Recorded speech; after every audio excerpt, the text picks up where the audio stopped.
কাজের প্রতি নেশা আর সংসারের প্রতি যদি ভালোবাসা থাকে তাহলে আমাদের সংসারের যত বড় কাজই হোক আমরা কিন্তু খুব সহজেই করে নিতে পারি। Welcome back to my channel Nazneen blogs. তো আপনারা কেমন আছেন? আশা করতেছি ভালো আছেন। আলহামদুলিল্লাহ, আপনাদের দোয়া এবং আল্লাহর অশেষ রহমতে আমিও ভালো আছি। তো আজকে আমার ভিডিওটা যে যেখান থেকে দেখতেছেন, কাছে দূরে, দেশে এবং দেশের বাইরে, সবাইকে জানাই অনেক অনেক ধন্যবাদ। আর আমার ভিডিওটা যদি কোনো অংশে ভালো লাগে প্লিজ একটা লাইক দিয়ে পুরো ভিডিওটা কন্টিনিউ করবেন। তো আমি কিন্তু কালকা বিয়ে খাওয়ার জন্য গেছিলাম, আর সেই ভিডিওটা কিন্তু সেই কালকার ভিডিওতে অ্যাড করতে পারি নাই, কারণ ভিডিওটা খুবই লং হয়ে গেছিলো, তো যার জন্যই। তো এই যে আজকে অ্যাড করে দিলাম। আমি কিন্তু কালকে আপনাদেরকে কথা দিয়েছিলাম যে কালকার ভিডিওটা অ্যাড করে দিব। তো এই তো গেতেছি, রেডি টেডি হয়ে গাড়িতে বসে পড়েছি, আর এখন বাজে প্রায় 6টার মতোই। তারপরেও দেখেন এখন 6টা বাজলেও দেখেন দিনের মতোই লাগে, আর ঠান্ডার দিনে কিন্তু 6টা বাজলে একদমই রাত হয়ে যায়, তাই না? তো যেহেতু গরমের দিন পড়ছে, দিনটা একটু বড় আর রাতটা ছোট।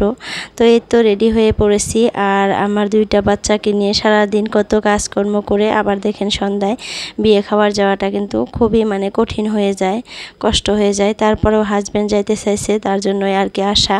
তো বলতে বলতে বিয়ে বাড়িতে আইসা পড়ছি, আর বিয়ে বাড়িতে আইসা দেখি এত ভিড়, কি আর বলবো। আমার সোনামাটা তো খুবই কান্নাকাটি স্টার্ট করে দিছিল, আর গরমও প্রচুর গরম পড়ছিল, আর আসার টাইমে বৃষ্টি পড়ছিল। তো আইসা দেখি বিয়ে বাড়িতে একদম বিয়ে বাড়ির অবস্থা শেষ, বিয়ে একটা ফাংশন একটা জোড়া দিলে তখন বৃষ্টি টিষ্টি পড়লে কিন্তু খুবই অবস্থা খারাপ হয়ে যায়। তো সেটাই হয়েছিল, এতটা অবস্থা খারাপ হয়ে গেছে রান্নাবাড়ির।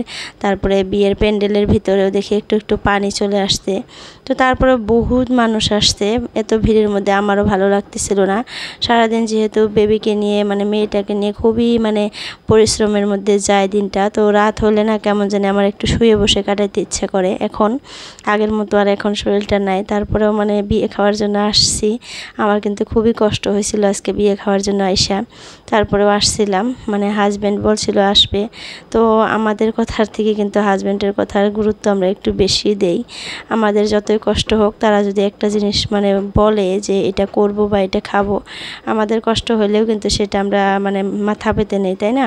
তো সেটাই। তো বিয়ে টিয়ে খাইয়া কিন্তু চলে আসছি রাতের প্রায় 10টার দিকে। আয়সা রাতে আবার মেয়েটাকে একটু খাওয়াইয়া ঘুম পাড়িয়ে দিয়েছিলাম, 11টার দিকে ঘুমাইছিলাম। তো সকালে যে ঘুম থেকে উঠে রান্নাবাড়ি করে নিছি, একটু বাজার টাজার এরকম ঘরে ছিল না।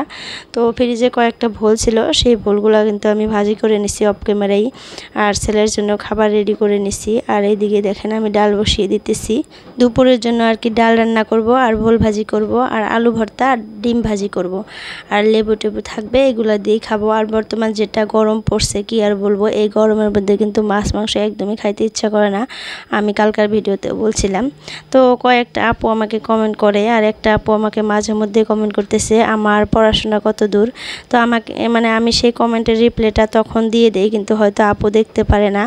তো আপু আমার কিন্তু পড়াশোনা বেশি দূর না, আমি বিএ পাস করছি, তারপরে আমার বিয়ে হয়ে গেছে। তো হয়তো আপনার কোশ্চেনের অ্যান্সার আপনি পেয়ে গেছেন, যদি আমার ভিডিওটা দেখে আসেন তাহলে পেয়ে গেছেন। আর একটা আপু মাটির গ্রাম, সেই আপুটা আমাকে জিজ্ঞাসা করছিল যে আমি কি অ্যাপ দিয়ে ভিডিও এডিট করি যেখানে লগো থাকে না। তো লগো থাকবে না, আপনি ইনশর্ট দিয়ে এডিট করবেন। আমি ইনশর্ট দিয়ে এডিট করি, এখানে ইনশর্ট দিয়ে এডিট করলে লোগোটা থাকে না। আর যদি ক্যাপকাট বা আরেকটা আছে কিবা মনে নাই, ওই অ্যাপটা দিয়েও করলে কাইন মাস্টার এই অ্যাপটা দিয়েও করলে কিন্তু লগোটা দেখা যায়। তো লগো দেখা গেলে ভালো লাগে না ভিডিওটা, তো যার জন্য আমি ইনশর্ট দিয়ে করি। আগে আমি কাইন মাস্টার দিয়ে করতাম। তো হয়তো আপনার কোশ্চেনের অ্যান্সারও পেয়ে গেছেন। আর এই আপুটাই আমাকে আর একটা কোশ্চেন করছে যে আমার বেসিনটা আমি এর আগে একটা বেসিনের ভিডিও দিছিলাম, সেই বেসিনটা কত নিচ্ছে আর কি। আমার বেসিনটা প্রায় 5,999 টাকা নিচ্ছে, ধরতে গেলে 6,000 টাকা নিচ্ছে। তো এটাই দাম ছিল। তো এটা জানার ছিল কয়েকটা আপুর, তো বলে দিলাম যে আমাকে এই কমেন্টগুলো করেন না, আমার খুবই ভালো লাগে আর কি। কমেন্টের উত্তরগুলো দিতেও ভালো লাগে, আর কমেন্টগুলো পড়তেও ভালো লাগে। আমাকে যদি কেউ কোশ্চেন করে আমার খুবই ভালো লাগে। আর আমার যদি কোনো ভুল টুল হয় ভিডিওতে প্লিজ আমাকে জানাবেন। আর একটা ভাইয়াই না আপুই আমাকে বলছিল যে প্রত্যেক দিন একই ভিডিও দেই, একটু ভিডিও চেঞ্জ করতে বলছে। তো আপু আমি যেহেতু আমার লাইফস্টাইল মানে শেয়ার করি, মানে সকালের মর্নিং টাইমটা আমি কি করি 12টার আগ পর্যন্ত, সেইগুলাই আমি যেহেতু শেয়ার করি, তো একই হয়ে যায় প্রত্যেক দিনই, একটু লড়চড় হয় কাজের ক্ষেত্রে। তো আমি যেগুলো কাজ সচরাচর বাড়িতে করি সেই কাজগুলো আপনাদের সাথে আমি শেয়ার করি। তারপরেও বহুত আপু অ্যান্ড ভাইয়ারা কিন্তু আমাকে ভালোবাসা দিতেছে আর আমার ভিডিওগুলো দেখতেছে। যতটুকুই দেখুক, যতটুকুই ভালোবাসা দিক, তার জন্য আমি বহুত খুশি আর হ্যাপি। এইভাবে আমাকে দিয়ে থাকলে, আমাকে সাপোর্ট করলে আমার তাতেই চলবে। তো আমি একটা বেবিকে নিয়ে, 2টা বাচ্চা নিয়ে সংসারের সমস্ত কাজ করে মানে যতটুকু পারি আপনাদের সাথে শেয়ার করি। যদি ভালো লাগে প্লিজ লাইক কমেন্ট করবেন। আর যদি আরও মানে কোনো কিছু জানার থাকে তাহলে আমাকে কোশ্চেন করবেন। আর আমি মানে বর্তমান এগুলো ভিডিও দিব, কিন্তু ভবিষ্যতে ভালো ভিডিও দেওয়ার আরও ট্রাই করব। আমার মেয়েটা যখন একটু বড় হয়ে যাবে আমি ভাবছি যে আরও বহুত সুন্দর সুন্দর ভিডিও দিব আপনাদের সাথে। আর আমি যখন আমার নতুন বাড়িতে যাব তখন আরও ভালো ভালো ভিডিও আপনাদের সাথে মানে শেয়ার করব। এখন করতে পারতেছি না একটু মানে প্রবলেমের কারণে, তো আপনারা প্লিজ ম্যানেজ করে নেবেন, ভবিষ্যতের ভিডিওগুলো ভালোই হবে। তো যাই হোক, কথা বলতে বলতে কিন্তু আমার মানে সকালের জন্য রান্না বান্না শেষ, ব্রেকফাস্টের জন্য আবার দুপুরের জন্য রান্না করে নিছি, ডাল করে নিছি আর ভোলটা ভাজি করে নিছি। দুপুরে আলু ভর্তা করব, ডিম ভাজি করব আর লেবু কেটে নিব, হয়ে যাবে। আর ছেলেরও কিন্তু খাওয়া কমপ্লিট। আর আমার কিন্তু বিছানা টিছানা দেখেন পরিষ্কার করা হয়ে গেছে। এই পাশে ছেলে খেয়ে কাপড় পরতেছে, আজকে সে একা একাই লং প্যান্টটা পরছে, তো তারপর যতটুকু থাকে আমি পরিয়ে দিব। এখন প্রায় 7:30টার মতো বাজে। আর আমার ছেলে কিন্তু 8:15 ওইদিকে স্কুলে চলে যায়, তো 5 মিনিটের মধ্যেই তাকে আমি রেডি করে দিতে পারি।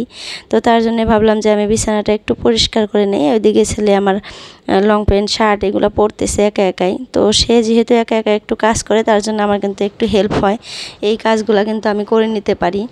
আর বললাম না যে সংসারে যত বড় কাজই হোক, কাজের প্রতি যদি নেশা থাকে আর যদি ভালোবাসা থাকে সংসারের প্রতি, তাহলে কিন্তু সব কাজই আমাদের কাছে সহজ হয়ে যায় আর সব কাজ করতেই ভালো লাগে আর কি, সেটাই। তো 2টা বেবি নিয়ে সংসারের সব কাজ করে আবার ভিডিও এডিট করা, ভয়েস ওভার করা, এগুলো কিন্তু সব কিছুই আমার জন্য খুবই মানে কঠিন হয়ে যায়, কষ্টকর হয়ে যায়। তারপরেও আমি মানে যতটুকু পারি আমার পক্ষ থেকে দেওয়ার চেষ্টা করি, আপনাদের সাথে শেয়ার করার চেষ্টা করি। তো ভালো লাগলে প্লিজ বারবার বলতেছি লাইক কমেন্ট করবেন আর শেয়ার করবেন। আর যদি কেউ এ পর্যন্ত আমার ভিডিও দেখে আসেন প্লিজ চ্যানেলটাকে সাবস্ক্রাইব করে অল নোটিফিকেশনটা ক্লিক করে রাখবেন, এতে করে যখনই আমি নতুন ভিডিও আপলোড করব আপনাদের সামনে চলে যাবে, সময় করে আপনারা দেখে নিতে পারবেন। তো এই দেখেন আমার বাবাটা শার্টটা পরে নিয়েছিল, লং প্যান্টটা আধা পরে আর পরতে পারছিল না, বলতেছিল যে মা তুমি আমাকে একটু হেল্প করো। তো যার জন্য চলে আসলাম আমি। আর বিছানাটা কিন্তু সম্পূর্ণ পরিষ্কার করা হয়নি এখনও। তারপরে ভাবলাম যে আগে ওকে রেডি করে দেই, রেডি করে স্কুলে পাঠিয়ে দিয়ে তারপরে যতটুকু কাজ থাকে করব। আর আজকে ব্রেকফাস্টের জন্য আমি করছি ডালিয়া আর হলো লাল চা করছি। আর কালকার একটু সেমাই ছিল ফ্রিজে রাখছিলাম, সেই সেমাইটাও বের করে নিছি। আর আমার বাবাকে কিন্তু আমি এই ডালিয়াটাই টিফিনে দিয়ে দিছি। আমার সোনা বাবাটা না ডালিয়া খেতে খুবই পছন্দ করে। আর এই ডালিয়াটা আমার মার জন্য আনছিলাম, তো সে মানে খায়নি, ডালিয়াটা একটু মানে কেমন জানি ছিল। তো তার জন্য ওর বাবা বলছিল যে এটা খাওয়াইও না, এটা আমরা খেয়ে নেব, বড় মানুষ খেয়ে নেব। আর ওর জন্য আবার আর 1 প্যাকেট ভালো ডালিয়া, স্পেশাল ডালিয়া নিয়ে আসবো। মানে পাই নাই জন্য ওই ডালিয়াটাই নিয়ে আসছিল। ডালিয়াটা একটু কম দাম আর অল্প বড় বড় দানা আর কি, আমার মেয়ের খাইতে একটু কষ্ট হয়েছিল, তো যার জন্য আমরা খেয়ে নিতেছি ডালিয়াটা। আর আমার বাবা যেহেতু খুবই পছন্দ করে, যার জন্য মাঝে মধ্যে আমি না বিরিয়ানির মতো করে আর কি বানাই, একটু পেঁয়াজ কাঁচামরিচ সোমবারে দিয়ে ডালিয়াটা ভালো করে ধুয়ে ঝরান দিয়ে সেই ডালিয়াটা অল্প ভালো করে ভেজে কষিয়ে নিয়ে একটু পানি দিয়ে ঝরঝরে টাইপ করে বানাই, সেটা খাইতে খুবই ভালো লাগে। আমিও খাই, আমার হাজব্যান্ডও খায়, আর আমার ছেলে তো মাশাআল্লাহ বলতেই লাগবে না, বহুতখানি করে খেয়ে নেয়। আমার সোনা বাবা কিন্তু স্কুলে চলে গেছে আর আমার হাজব্যান্ড দেখেন রেডি সেডি হয়ে বসে আছে।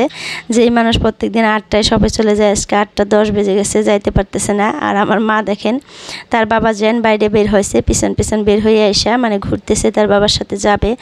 আর হাজব্যান্ড আজকে কিসের জন্য এখন পর্যন্ত শপে যেতে পারে না সেটা শেয়ার করি। মানে কালকে যে বিয়ে খাওয়ার জন্য গেছিলাম, তো আমি ভাবছিলাম যে স্কুটির চাবিটা ভাবছিলাম গাড়ির চাবি, তো আমার হাজব্যান্ড আগে গাড়ির চাবিটা নিয়ে গেছিলো, তারপরে আমি আবার স্কুটির চাবিটা হাতে করে নিয়ে গেছি, ভাবছি যে সেটা গাড়ির চাবি। তো গাড়ির ভিতরে রেখে দিয়েছিলাম। আর আস্তে আস্তে কালকে বিয়ে খেয়ে আস্তে আস্তে রাত হয়ে গেছিলো, চাবিটা আমার হাজবেন্ড মানে গাড়ির থেকে বের করতে ভুলে গেছে।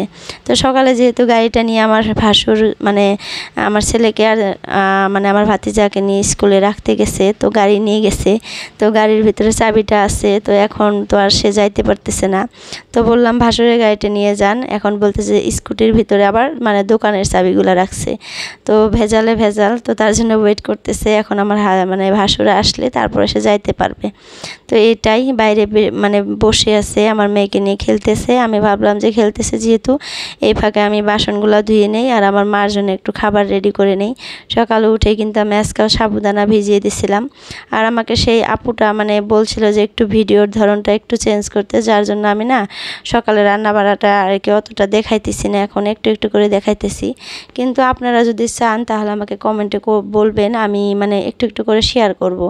যেহেতু ওই আপুটা বললো যে একটু ধরনটা মানে চেঞ্জ করার জন্য, হয়তো আপুর একটু পছন্দ কম হইতেছে। তো আপনারা সবার কি মতামত আমাকে একটু জানাবেন, আপনারা কেমন ভিডিও চান, তো আমি সেরকম দেওয়ার চেষ্টা করব আর কি। হয়তো মানে আপনারা আমার ভিডিও দেখে ভালোবাসেন, আপনারা যেভাবে মানে যে ধরনের ভিডিও চাবেন আমি সেই ধরনের দেওয়ার মানে আমার পক্ষ থেকে আর কি ট্রাই করব যতটুকু পারি আর কি। একে তো সংসারের কত কাজ, তার উপরে বিয়ে খাওয়ার জন্য গেছিলাম। তো কোনো জায়গায় গেলে কিন্তু আরও মানে কাজ বেড়ে যায়। ওই যে নতুন কাপড় চোপড় পরে যায়, সেই কাপড়গুলো আবার ধুইতে হয়, স্যান্ডেলটা ধুইতে হয়, সব কিছু যেহেতু ধুয়ে পরিষ্কার করে রাখি, তো আমাদের জন্য এই কাজগুলো আবার বাড়তি হয়ে যায়। তো যাই হোক, কিচেনের কাজকর্ম কিন্তু প্রায় কমপ্লিটই হয়ে গেছে আমার। মেয়ের জন্য খাবারটা রেডি করিনি এখনও, ভাবলাম যে গ্যাসটা মুছে তারপরে খাবারটা বসিয়ে দিই। আজকে যেহেতু আগেই মুছতেছি সব কিছু, আর এখনও যেহেতু আমার হাজব্যান্ড আছে আজকে, তো ভাবলাম যে আগে গ্যাসটা পরিষ্কার করে নেই, মানে কিচেনের সব কিছু একটু ভালো করে মুছে নেই।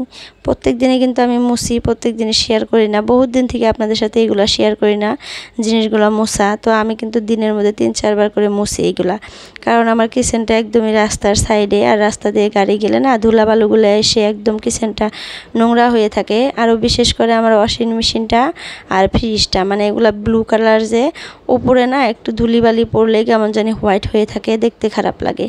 তো তার জন্য কিন্তু দিনের মধ্যে 2-3 বার করে মুছি। আর আমার লেত্রা জিনিস দেখলে শরীরটা একদমই খারাপ লাগে, আর মনের মধ্যে কেমন জানি লাগে সব সময়, মানে রাগি মানে রাগ লাগে, রাগ উঠে সব সময়, ভালো কথাও ভালো লাগে না। আর ঘরের জিনিসপাতি সব যদি পরিষ্কার পরিচ্ছন্নতা থাকে, এমনিতেই আমার মনটা ভালো থাকে। তো যাই হোক, দেখেন এখন বাজে 8:10। তো আমার হাজবেন্ডও কিন্তু সকালে চলে গেছে, আর আমার মেয়েকে খাওয়িয়ে আমি ঘুম পাড়িয়ে নিছি। তো এখন দেখেন কতগুলা কাপড়, আমি যে বলছিলাম বিয়ে খাওয়ার জন্য গেছিলাম, তো এই কাপড়গুলো না এখন আমি হাতেই ধুয়ে দিব, মেশিনে দিলে কিন্তু কাপড়ের অবস্থা একদমই থাকে না। তো আর এই যে মরিচগুলো শুকিয়ে দিছি, এই মরিচগুলো যে কিনে নিয়ে আসে তার মধ্যে 2-3টা করে মরিচ পেকে যায়, সেই মরিচগুলো আমি শুকিয়ে দেই। আর এই শুকনা মরিচগুলোও কিন্তু রান্নার সময় কাজে লাগে, যেমন ধরেন ডাল সম্বার, তারপরে শাক ভাজি, এগুলোতে কিন্তু শুকনা মরিচ লাগে। তো যাই হোক, কাপড়গুলো এখন ধুবো। তো আজকের জন্য এতটুকুই রাখলাম ভিডিওটা। যদি ভালো লাগে লাইক কমেন্ট করবেন। তো সবাই সুস্থ থাকবেন, ভালো থাকবেন, বাই বাই, আল্লাহ হাফিজ।